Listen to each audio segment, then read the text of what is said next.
세상에는 두 종류의 사람들이 있는 것 같습니다. 이미 부욕해 된 사람, 그리고 부요하기를 원하는 사람들.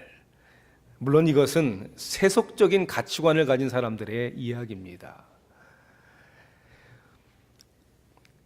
에베소에서 목회를 하는 디모데에게 사도 바울은 하나님의 성령의 감동으로 부하려고 하는 자들, 그리고 이미 이 세대에서, 이 세상에서 부한 자들에게 엄히 명령하고, 정함이 없는 세상 물질에 소망을 두지 말고 하나님께 소망을 두라고 그렇게 오늘 말씀하고 있습니다. 여러분들은 소망을 어디에 두고 있습니까? 오늘 하나님의 말씀은 디모데 전서 6장입니다. 3절부터 19절까지의 말씀, 우리 하나님의 말씀을 찾으셔서 함께 봉독하기를 원합니다. 디모데 전서 6장 3절부터 19절까지의 말씀이 됩니다. 신약성경 341면에 있는 말씀입니다. 3절부터 우리 다 같이 읽겠습니다. 누구든지 다른 교훈을 하며 바른 말 곧 우리 주 예수 그리스도의 말씀과 경건에 관한 교훈을 따르지 아니하면 그는 교만하여 아무것도 알지 못하고 변론과 언쟁을 좋아하는 자니 이로써 투기와 분쟁과 비방과 악한 생각이 나며 마음이 부패하여지고 진리를 잃어버려 경건을 이익의 방도로 생각하는 자들의 다툼이 일어나느니라. 그러나 자족하는 마음이 있으면 경건은 큰 이익이 되느니라. 우리가 세상에 아무것도 가지고 온 것이 없음에 또한 아무것도 가지고 가지 못하리니 우리가 먹을 것과 입을 것이 있은즉 족한 줄로 알 것이니라. 부하려 하는 자들은 시험과 올무와 여러 가지 어리석고 해로운 욕심에 떨어지나니 곧 사람으로 파멸과 멸망에 빠지게 하는 것이라. 돈을 사랑함이 일만하게 뿌리가 되나니 이것을 탐내는 자들은 미혹을 받아 믿음에서 떠나 많은 근심으로써 자기를 찔렀도다. 오직 너 하나님의 사람아, 이것들을 피하고 의와 견곤과 믿음과 사랑과 인내와 온유를 따르며 믿음의 선한 싸움을 싸우라. 영생을 취하라. 이를 위하여 네가 부르심을 받았고 많은 증인 앞에서 선한 증거를 하였도다. 만물을 살게 하신 하나님 앞과 본디오 빌라도를 향하여 선한 증언을 하신 그리스도 예수 앞에서 내가 너를 명하노니 우리 주 예수 그리스도께서 나타나실 때까지 흠도 없고 책망받을 것도 없이 이 명령을 지키라. 기약이 이르면 하나님이 그의 나타나심을 보이시리니 하나님은 복되시고 유일하신 주권자이시며 만왕의 왕이시며 만주의 주시오. 오직 그에게만 죽지 아니함이 있고 가까이 가지 못할 빛에 거하시고 어떤 사람도 보지 못하였고 또 볼 수 없는 이시니 그에게 존귀와 영원한 권능을 돌릴지어다. 아멘. 네가 이 세대에서 부한 자들을 명하여 마음을 높이지 말고 정함이 없는 재물에 소망을 두지 말고 오직 우리에게 모든 것을 후히 주사 누리게 하시는 하나님께 두며 선을 행하고 선한 사업을 많이 하고 나누어 주기를 좋아하며 너그러운 자가 되게 하라. 이것이 장래에 자기를 위하여 좋은 터를 쌓아 참된 생명을 취하는 것이니라. 아멘. 모든 사람들은 각각 나름대로의 세계관을 가지고 있습니다. 그리고 그 세계관에 의하여 살아가고 있습니다. 세계관이란 세상을 바라보는 눈이다라고 표현할 수 있겠죠. 또한 세상에 대해 전체적인 파악, 그리고 세상을 어떻게 이해를 하고 있는가, 이것이 세계관입니다. 이 세계관이 중요한 이유는 이 사람의 인격과 사상과 가치관이 그 사람의 세계관에 의해서 형성되기 때문입니다.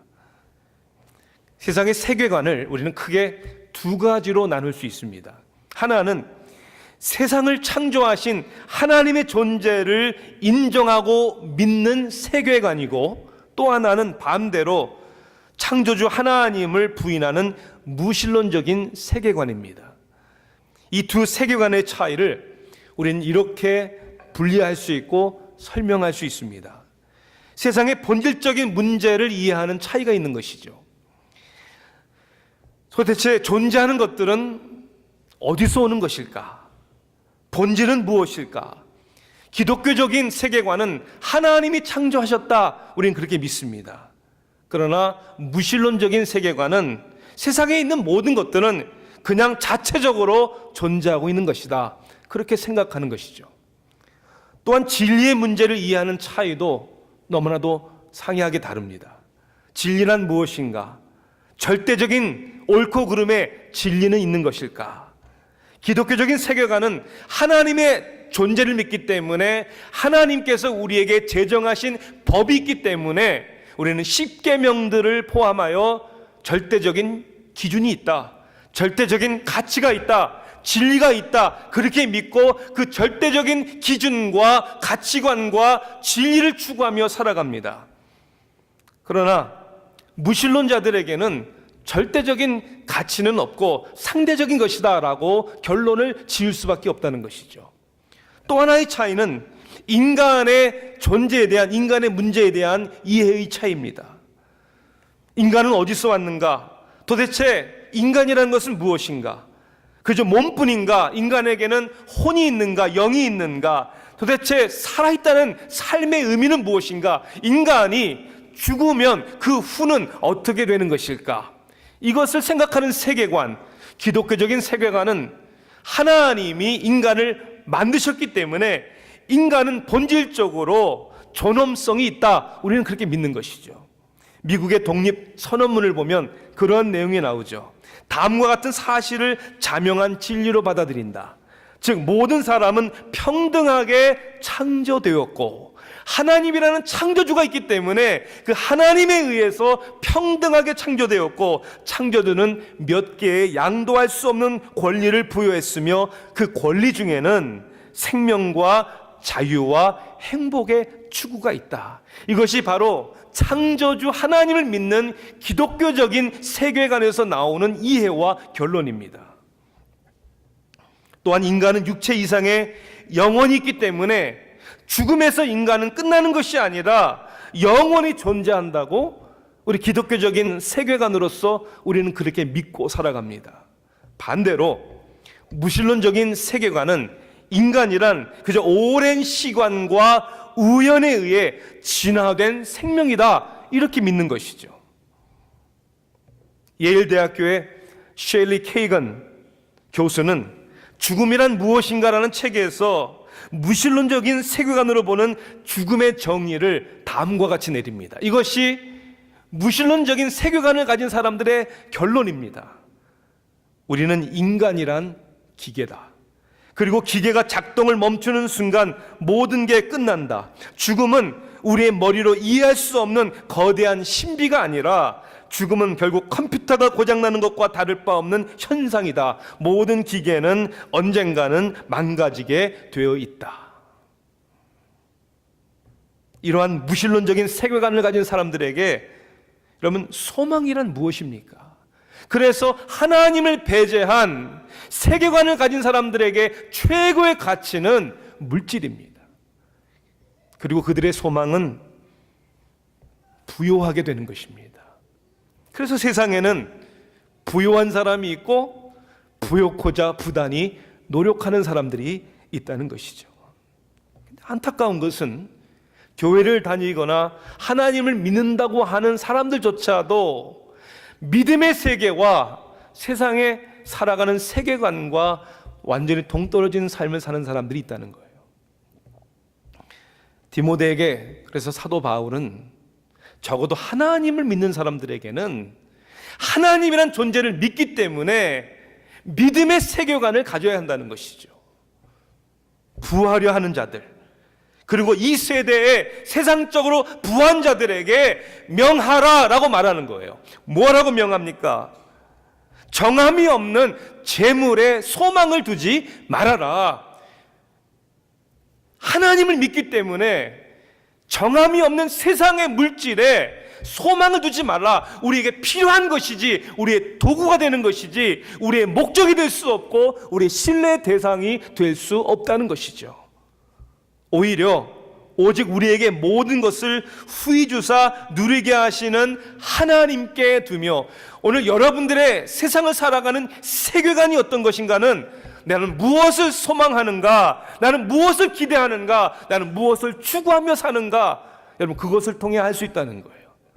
세상의 재물이 전부인 것처럼 세상의 부유함을 추구하는 사람들의 세계관은 하나님이 없는 세계관이라는 것이죠.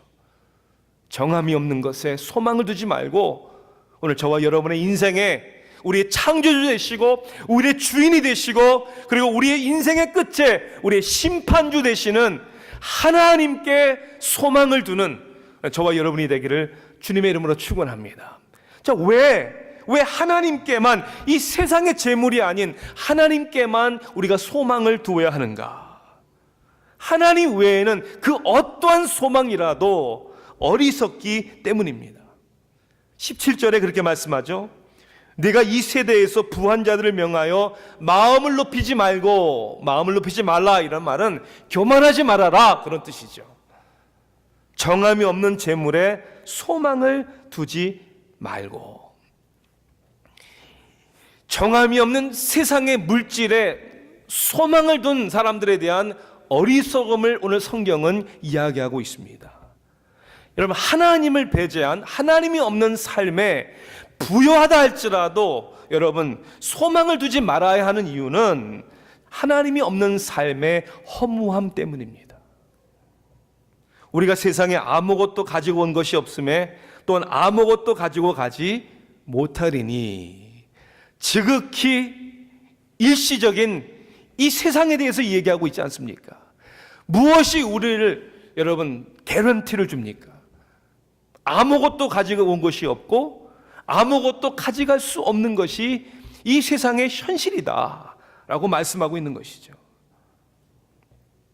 또한 하나님이 없는 삶의 한계에 대해서, 리미테이션에 대해서 성경은 말씀하고 있습니다. 정함이 없다라고 이렇게 번역이 됐습니다. 영어 성경에 보니까 uncertain, 불확실하다, 그런 뜻이에요.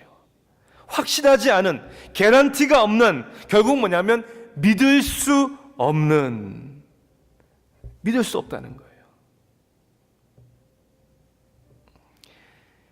셰일리 캐건 박사가 쓴 죽음이란 무엇인가의 책에 홍보용으로 나온 제가 글을 보면서 정말 그럴까라고 제가 의문한 내용이 있습니다.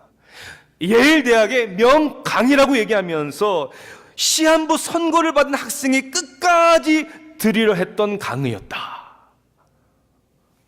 시한부 학생이 어떠한 질병에 의해서 이제 얼마 살지 못한다고 사형 선고를 받은 학생이 끝까지 듣고 싶어 했던 강의였다. 저는 이해할 수 없어요. 컴퓨터가 고장이 나듯이 금방 고장이 나면 끝나는 인생인데 시한부 인생의 학생이 뭘 그걸 들으려고 끝까지 들으려고 했을까? 소망이 없잖아요. 끝인데. 하나님이 없는 삶의 한계는 소망이 없다는 거예요. 잠시의 만족과 잠시의 성공을 줄 수는 있어도 결국 끝에는 소망이 없다는 거예요. 더 나아가서 하나님의 삶이, 하나님 없는 삶에 무의미한 허무함만이 아니라, 한계성만이 아니라 위험성을 성경은 이야기하고 있습니다.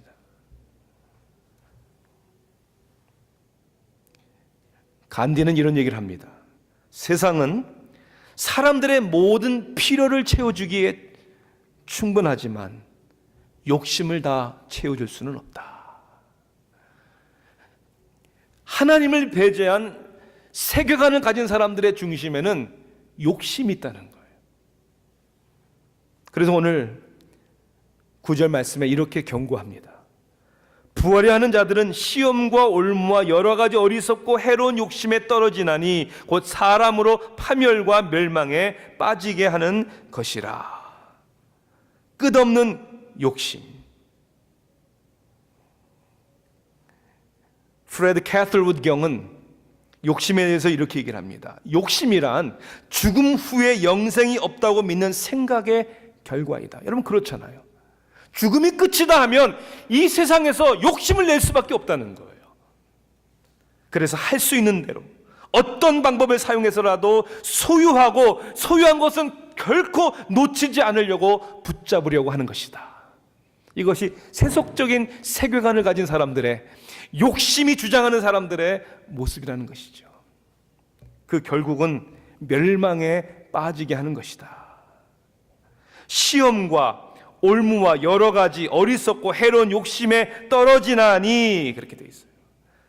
야고보서 1장 15절 보니까 욕심이 잉태한 즉 죄를 낳고 죄가 장성한 즉 사망을 낳느니라. 저는 여기 올무라는 단어, 의미심장한 단어라고 생각을 합니다. 시험, 유혹은 내 욕심 때문에 당하는 거지만 올무라는 것은 누군가가 그 올무를 넣은 것입니다. 멸망케 하려고, 잡게 하려고, 영적 전쟁 가운데 우리를 올무에 빠지게 하는 영적인 존재가 있다는 것이죠.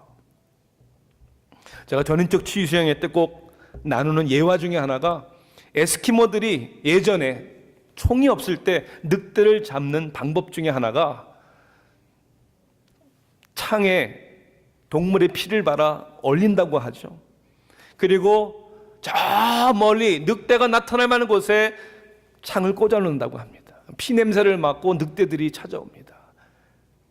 그리고 꽁꽁 얼어붙은 동물의 피를, 창 날에 발라놓은 동물의 피를 핥아먹기 시작한다는 거예요. 핥으면 핥을수록 얼음 피는 녹기 시작을 합니다. 녹으면서 날이 선 창이 나오죠. 결국 얼음의 감각을 잃어버린 혀에, 그 창날에 자기 혀가 갈려지는 것도 모르고, 결국 자기 피를 마시고 있다는 것도 모르고 욕심 때문에 결국 피를 흘려 죽게 된다는 것이죠. 이게 세상 욕심을 통해 우리를 유혹하는 마귀의 계획이구나. 끊임없이 부하고자 하는 세상의 가치관을, 세상관을 가진, 세계관을 가진 사람들에게 올무에 빠지게 하는 욕심. 사람으로 파멸과 멸망에 빠지게 하는 것이다. 1997년에 나온 영화 가운데 Devil's Advocate라는 영화가 있습니다. 키아누 리브스, 알 파치노, 샤를리스 테론이 주연한 영화. 플로리다 시골의 변호사 출신이 승승장구합니다. 결국 아주 큰 오퍼를 받고 뉴욕으로 이사를 옵니다. 계속 법정에서 한 번도 패배하지 아니하고 승리합니다. 점점점 성공하면서 가정에 부부의 문제가 생깁니다.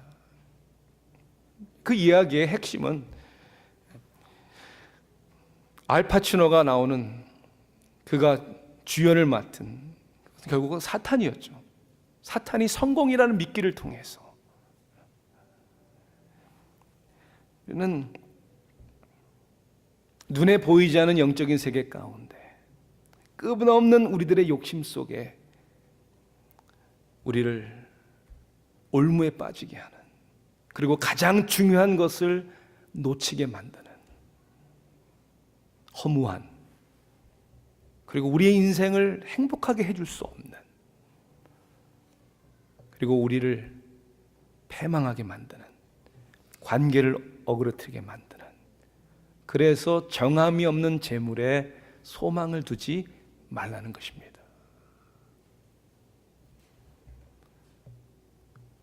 그러면 우리는 어디에 소망을 둬야 합니까? 하나님께 소망을 둬야 합니다. 오직 우리에게 모든 것을 후히 주사 누리게 하시는 하나님께 두며, 우리 하나님에 대해서 너무나도 중요한 두 가지를 오늘 우리들에게 얘기하고 있습니다. 첫째는 우리에게 모든 것을 주시는 하나님. 우리에게 주시는 하나님, 모든 복이 하나님께로부터 온다는 사실을 우리가 믿는 것이죠. 또한 우리로 하여금 누리게 하시는 하나님이다, 이렇게 성경은 말씀하고 있습니다. 영어 번역은 이렇게 되어 있어요. For our enjoyment. 우리의 기쁨을 위해서, 즐거움을 위해서. 그래서 웨스트민스터 신앙고백 소유리 문답의 첫 번째 질문은 인간의 최고의 목적이 무엇인가? 이것은 하나님을 영화롭게 하고 다만 그를 영원히 즐기는 것이다. 하나님께 소망을 두어야 하는 이유는 하나님이 우리를 창조하실 뿐만 아니라 하나님과의 관계 속에서 하나님이 주시는 복을 누리고 하나님께서 주시는 모든 것을 생육하고 다스리고 번성하는 가운데 enjoy, 즐기라는 하나님의 선하신 뜻이 있기 때문이죠. 하나님께 소망을 두는 사람의 특징, 모습이 오늘 성경에 나오고 있습니다. 세 가지를 들기를 원합니다. 그래서 하나님께 소망을 두는 사람은 항상 삶의 만족을 체험하는 사람입니다. 항상. 어떠한 상황과 여건 속에든지 상관없이 그 상황 속에서 하나님 안에서의 만족을 체험하는 사람. 여러분, 부하려 하는 욕심을 가진 사람의 마음의 동기는 무엇입니까? 그 부함을 통하여 무언가를 얻고자 누리고자 함이 아닙니까? 그 얘기는 거꾸로 얘기하자면 부하기 전까지는 내가 그것을 누리지 못하고 있다는 것을 인정하는 거예요. 그렇지 못하기 때문에, 만족하지 못하기 때문에 추구하는 것이죠. 소크라테스는 이런 말을 합니다. 지금 가지고 있는 것에 만족하지 않는 자는 그가 갖기를 원하는 것에도 만족하지 못할 것이다. 그렇잖아요. 지금 행복을 모르는 사람이 내가 무언가를 이루면, 뭔가를 소유하면 행복해질 것이다, 절대 그렇지 않다는 것이죠. 그래서 오늘 성경은 이러한 단어를 사용합니다. 자족하는 마음. 6절에 그렇게 되어 있죠. 그러나 자족하는 마음이 있으면 경건은 큰 이익이 되느니라. 8절 말씀에도 보면 우리가 먹을 것과 입을 것이 있은즉 족한 줄로 알 것이니라. 우리의 삶 속에서 늘 만족해하는 것이죠. 항상 만족해하는 사람들에게는 감사가 있습니다. 데살로니가전서 5장 16절에서 18절까지 말씀을 보면 항상 기뻐하라, 쉬지 말고 기도하라, 범사에 감사하라. 이것이 그리스도 예수 안에서 너희를 향하신 하나님의 뜻이니라. 범사에 감사하라. Give thanks in all circumstance. 어떠한 상황이든지 그 가운데 감사할 수 있고, 그 가운데 감사할 수 있는 것은 그 가운데 행복과 만족을 우리가 찾을 수 있다는 거예요. 여러분, 자족하는 마음이라고 그랬어요, 성경에. 자족하는 환경이 아니라 자족하는 마음, 이것은 우리의 마음의 태도가 되는 것이죠. 우리의 믿음이 되는 것이죠. 탤런트 개그맨 윤천식 씨에 대한 이야기가 있습니다. 한 번은 텔레비전 프로그램에 나와서 부부의 이야기, 그리고 이제 갓 돌을 지낸 아들의 이야기가 소개가 됩니다. 아들이 태어날 때부터 붉은 점이 얼굴 오른쪽에 덮어 있었다고 합니다. 병원에서는 화염상 모반이라고 진단을 내렸습니다. 더 심각한 것은 이 화염산 모반에 동반되어 생긴 어린아이였는데 녹내장이었습니다. 의사는 빨리 수술하지 않으면 안 된다. 그래서 태어난 지 6일 만에 전신 마취를 하고 녹내장 수술을 했다는 거예요. 실명될 위기가 있다, 그런 의사의 말에. 그리고는 계속 수술을 하게 되고 레이저 치료를 받게 됩니다. 다행히 수술도 잘 되고 이 아이는 이제 첫 돌을 맞이하게 되죠. 첫 돌을 맞이하게 되는데 항상 최악의 상황을 상상하면서 이 수술대를 오르는 그 아이를 지켜봤던 부부, 얼마나 쉽지 않은 시간들이었습니까? 그런데 첫 달을 맞이하면서 이 부부가 아이에게, 아직은 알아듣지 못하지만 아이에게 편지를 써서 눈물을 흘리며 부부가 편지를 읽어주었다는 거예요. 아이에게 쓴 편지에는 이런 내용이 있습니다. 지난 1년간 엄마 아빠가 눈물로 기도하며 깨달은 것이 있단다.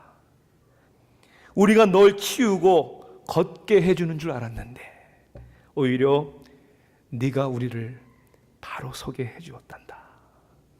세상에 널 만드시고 우리 가족을 만들어주신 하나님께 모든 영광을 돌린단다. 사랑하는 성도 여러분, 그렇죠. 하나님이란 존재를 믿는 사람의 세계관 속에는 항상 감사할 수 있는 거예요. 항상 기뻐할 수 있는 겁니다. 하나님께 소망을 두는 삶. 두 번째는 의미 있는 삶의 목적을 추구하는 삶입니다. 뭔가는 다르죠. 그냥 무엇을 먹을까 마실까 입을까를 위해 살아가는 사람이 아니고 그냥 한 기계처럼 살다가 고장나서 끝나는 인생이 아니고 내가 존재하는 이유가 있는 것이죠. 내가 달려가야 할 믿음의 경주가 있는 것이죠. 마가복음 10장에 보면 젊은 청년 부자가 나오죠. 예수님 앞에 나와서 선생님이여 내가 무엇을 하여야 영생을 얻으리까? 적어도 이 젊은 부자 청년은 솔직한 청년이었습니다. 부자인데도 뭔가가 삶에 비어 있다는 것이죠. 예수님은 그에게 이렇게 얘기를 합니다. 살인하지 말라, 간음하지 말라, 도둑질하지 말라, 거짓 증언하지 말라, 속여 빼앗지 말라, 부모를 공경하라. 청년은 이렇게 얘기를 하죠. 이것은 내가 어려서부터 다 지켰나이다. 부자만이 아니라 도덕적, 윤리적으로 참 훌륭한 사람이었습니다. 우리의 수준은 거기서 야, 그럼 너 뭐가 필요하냐? 그냥 행복하게 살아라. 성경은 이렇게 얘기합니다. 예수께서 그를 보시고 사랑하사, 그 청년을 보시고 사랑하사 예수님은 뭐라고 말씀하십니까? 내가 아직도 한 가지 부족한 것이 있으니 가서 내게 있는 것을 다 팔아 가난한 자들에게 주라. 아니, 재산을 다 팔아 가난한 자들에게 주라는 게 도대체 그 청년을 사랑하는 사람의 말입니까? 네, 사랑하기 때문에 그 얘기를 해준 거예요. 이 말씀의 핵심은 재산을 다 팔으라는 얘기가 아니에요. 그보다 더 힘들고 더 중요한 얘기가 있습니다. 그것이 뭔지 아십니까? 재산을 다 파는 것보다 더 힘든 게 뭐냐면 이제까지 내가 소망을 두고 네가 주인으로 삼고 있는 그것을 다 버려라, 그런 뜻이에요. 물질이 아니라 주인된 물질이죠. 세상을 소망을 가지고 살아가는 사람의 모습이죠. 네 주인을 없애라. 재물이 많은 거로 슬픈 기세로 돌아갔다고 했지만 재물이 많기 때문이 아니에요. 재물이 제일 중요한 주인이므로 이렇게 이해를 하는 게 더 맞습니다. 근데 성경은 우리에게 그런 무의미한 삶을 살라고 말씀하지 않습니다. 이 세대의 부한자들에게 명하여 다 없애라, 다 버려라 이렇게 얘기하지 않아요. 재물에 소망을 두지 말고 마음의 문제, 믿음의 문제, 삶의 사명감의 문제라니까요. 많은 재물을 모으는 그 자체가 인생의 전부라면 그건 교만한 것이고 부질없는 짓이라는 것이죠. 오히려 이렇게 얘기를 합니다. 오직 우리에게 모든 것을 후히 주사 누리게 하신 하나님께 두며 선을 행하며 선한 사업을 많이 하고 나누어 주기를 좋아하며 너그러운 자가 되게 하라. 이것이 진정한 삶의 목적을 추구하는 하나님께 소망을 둔 사람의 모습이라는 거예요. 여기서 나오는 단어 가운데 선한 사업을 많이 하고라고 돼 있고요. 또한 나누어 주기를 좋아하며라고 돼 있어요. 좋아하니까 많이 하는 거예요. 많이 하면 할수록 즐겁고 기쁜 거예요. 많이 하고 좋아하며. 이것이 하나님께 소망을 둔 사람들의 삶의 목적이 되는 것이죠. 다음 주부터 9월 제가 추천 도서로 데이비드 플랫이라는 목사님이 쓴 Radical이라는 책을 제가 여러분들에게 추천하고, 셀 리더와 인턴들은 다 좀 읽으셨으면 좋겠고, 그 책을 통하여 좀 변화되는 그러한 계기가 되었으면 좋겠습니다. 버밍엄 알라바마의 침례교회 미국 역사상 아마 최연소 메가철치 담임 목사로 간 그는 담임 목회자답지 않게 복음이란 무엇인가, 이것은 우리의 인생을 라디컬하게 혁신적으로 변화시키는 하나님의 진리다. 말씀을 선포합니다. 그 말씀에 도전을 받는 교인들은 이 땅에 은퇴연금을 그저 많이 쌓고 큰 집, 좋은 집, 베케이션 홈 이런 것들을 추구하며 살던, 어떻게 보면 하나님을 믿지만 세속적인 세계관을 가지고 살아가던 사람들이 하나님의 복음의 말씀에 도전을 받기 시작을 하면서 변화되기 시작을 합니다. 불필요하게 큰 집에 살던 사람들이 정리를 해서 작은 집으로 이사갑니다. 자기의 필요한 만큼 이상의 욕심을 내질 않습니다. 그리고 물질과 시간을 내어서 많이 선한 사업을 하고 나누어지기를 즐거워하는, 그 가운데 세상이 줄 수도 없는, 세상이 흉내낼 수도 없는 영혼의 만족을 누리게 되는 것이죠. 모든 것을 후히 주사 누리게 하신 하나님께 두며, 여러분, 이것은 번영 신학의 근거가 아닙니다. 하나님이 후히 주시고 저와 여러분에게 기쁨을 누리게 하시는 약속은 물질적인 이야기가 절대로 아닙니다. 하나님이란 존재를 믿는 세계관에서 나오는 세상의 가치, 천하보다 귀한 영혼들, 하나님의 영광, 하나님의 나라, 하나님께 소망을 둔 삶의 차이점입니다. 하나님께 소망을 둔 사람들은 끝으로 하나님의 진리의 말씀에 순종하는 사람입니다. 이해가 안 돼도, 유익이 없어도 하나님의 말씀이기 때문에 순종하는 사람들입니다. 3절에 보니까 누구든지 다른 교훈을 하며, 다른 가르침, 다른 교훈에 대한 경고를 합니다. 17절에도 네가 이 세대에서 부한 자들을 명하여 라고 합니다. 듣기 반가운 것이 아닐 수 있지만, 이해가 안 되지만, 어리석은 것 같은데, 믿지는 인생 같은데, 손해보는 것 같은데, 그러나 하나님의 말씀이기 때문에, 명령이기 때문에 아멘 하고 그 말씀에 순종하는 사람들, 하나님께 소망을 둔 사람들이죠. 여기에 우리에게 주시는 이유와 약속이 있습니다. 19절 말씀 보십시오. 이것이 장래에 자기를 위하여 좋은 터를 쌓아 참된 생명을 취하는 것이니라. 두 가지의 단어입니다. 하나는 장래라는 것, 장래. 지금은 아니지만, 현세는 아니지만, 우리의 결국은 우리의 육신의 장막을 벗은 다음 하나님 앞에 섰을 때, 장래, 그때를 위하여 하나님의 말씀을 순종하는 것이죠. 참된 생명을 취하는 것이니라. 참 인생이 무엇입니까? 산다는 것이 무엇입니까? 사람을 사람 되게 하는 것이 뭡니까? 우리의 삶을 참으로 의미 있게 보람 있게 만드는 것이 무엇입니까? 하나님을 위한, 영혼을 위한 선한 사업을 하는 것입니다.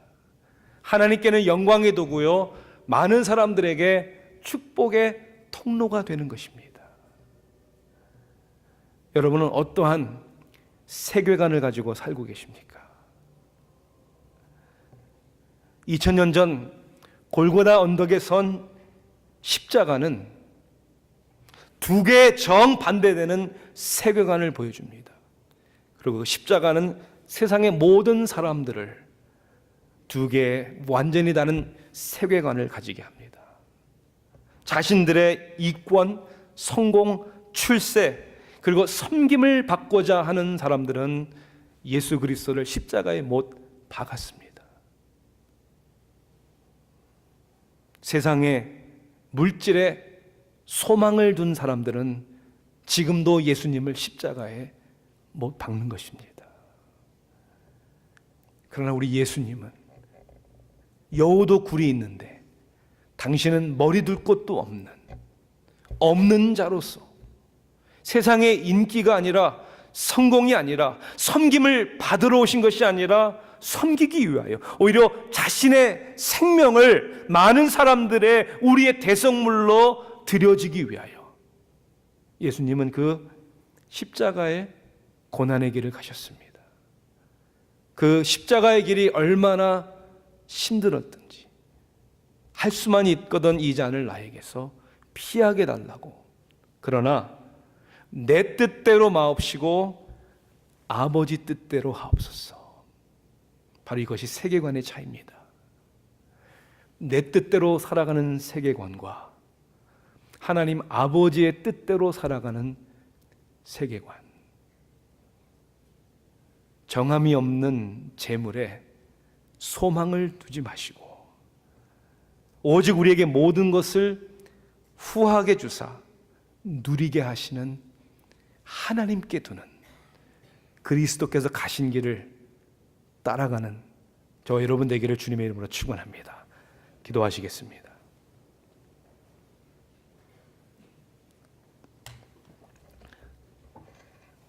사랑의 하나님, 우리의 중심이 어디에 있습니까? 부한 자들을 부러워하고 부하고자 하는 우리의 욕심 가운데 시험과 여러 올무에 빠지며 하나님이 우리에게 예비하신 놀라운 약속과 축복을 누리지 못하는 하나님 어리석은 저희들을 말씀으로 다시 깨닫게 하셨으니 그저 귀로 듣고 긍정적인 마음을 갖는 사람들이 아니라 하나님의 선포된 말씀에 순종하게 하여 주시옵소서. 내가 생각하고 계획한 것 그 이상 우리를 위하여 놀라운 일들을 준비하신 하나님, 그 길이 비록 고난의 길이라 할지라도 죽음의 길이라 할지라도 담대히 주님을 따라 나설 수 있는 믿음의 삶이 되게 하여 주시옵소서. 예수 그리스도의 이름으로 간절히 기도하옵나이다.